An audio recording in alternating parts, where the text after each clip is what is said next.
বিধানসভা নির্বাচনে মানিকতলা কেন্দ্রে বিজেপির টিকিটে প্রার্থী হয়েছিলেন কল্যাণ চৌবে। তাকে আবারও 2024-এর উপনির্বাচনেও প্রার্থী করল বিজেপি। এদিকে তার করা মামলার জেরেই 2 বছর বিধায়কহীন হয়ে পড়েছিল মানিকতলা। তিনি আবার প্রার্থী এই মানিকতলা উপনির্বাচনেও।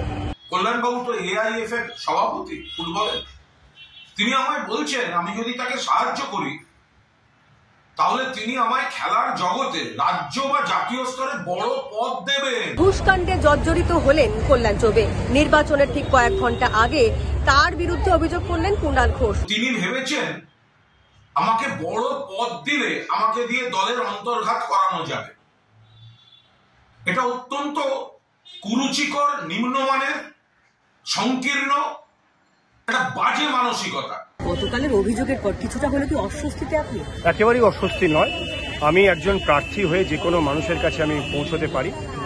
আমি এটাও বলেছি যে 2018 সালে উনি যখন জেল থেকে বেরিয়েছিলেন এবং সেই সময় যখন তার আশেপাশে কেউ ছিল না, সেই সময় উনি আমার কাছে প্রস্তাব এনেছিলেন যে রাজ্য বিজেপির শীর্ষ নেতৃত্বের সাথে উনি দেখা করতে চান এবং রাজ্যে বিজেপির মুখপাত্র হিসেবে যদি তাকে সুযোগ দেওয়া হয় তিনি তৃণমূল কংগ্রেসের অনেক তথ্য ফাঁস করতে পারেন, অনেক নেতার মুখোশ খুলে দিতে পারেন।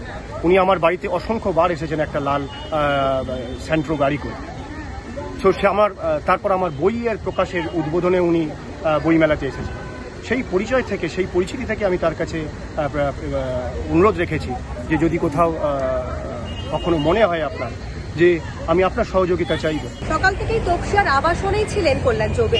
5 ঘন্টা তিনি বাড়ি থেকেই বেরোননি নির্বাচনের দিন।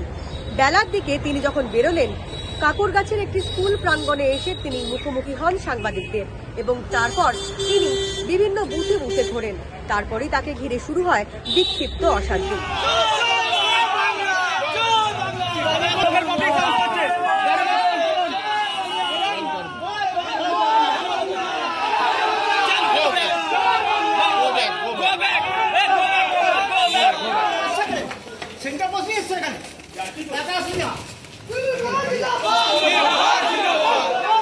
অভিযোগ, তার গাড়ি ভাঙচুর করা হয়েছে, রড দিয়ে ভাঙা হয়েছে তার গাড়ি, ইট ছোড়া হয়েছে তার গাড়িকে কেন্দ্র করে। এই ঘটনাকে কেন্দ্র করে তিনি ভোট বয়কটের ডাক দিয়েছিলেন। পরবর্তী সময় তিনি নিজে ভোট দিলেও আবারও হাইকোর্টে যাওয়ার হুঁশিয়ারিও দিলেন কল্যাণ চৌবে। আমি কেন পুনরায় হাইকোর্টে যাব না? আমি আজকে ভোট দিতে যাব, আমি পুনরায় হাইকোর্টে যাব এবং এই ভিডিও ফুটেজ হাইকোর্টকে দেখাবো যে বারংবার এই অসভ্যতা আমি মেনে নেব না।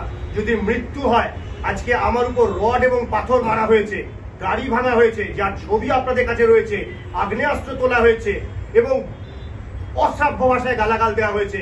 যদি মৃত্যু হয় আমি মৃত্যুবরণ করব, কিন্তু মানিকতলায় যেন গণতান্ত্রিক প্রক্রিয়া নির্বাচন হয় সেই ব্যবস্থা করতে হবে। পুনরায় নির্বাচনের জন্য আমি হাইকোর্টে যাব এবং এই ভোটকে যেন রিপোল হয় তার জন্য আমি আবেদন করব। ওনার জন্য ক্ষতি যে সবসময় যে রাজা থাকবে তার তো সবসময় প্রজা থাকতে হয়। আজকে ওনার জন্য ওনার ব্যাপারে আমরা এখানে ফ্ল্যাট পাইনি।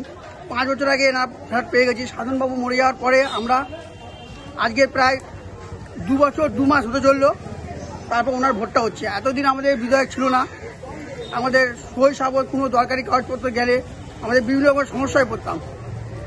এই সমস্যার সমাধান আমাদের 13 তারিখ রেজাল্ট। সিপিএম প্রার্থী অভিযোগ করছেন কল্যাণ চৌবে নাকি তৃণমূলের সঙ্গে হাত মিলিয়েছেন। এই সবের মধ্যে কল্যাণ চৌবেকে কতটা ভরসা করতে পারবেন এই মানিকতলা বিধানসভা কেন্দ্রের মানুষজন, সেটাই এখন দেখার।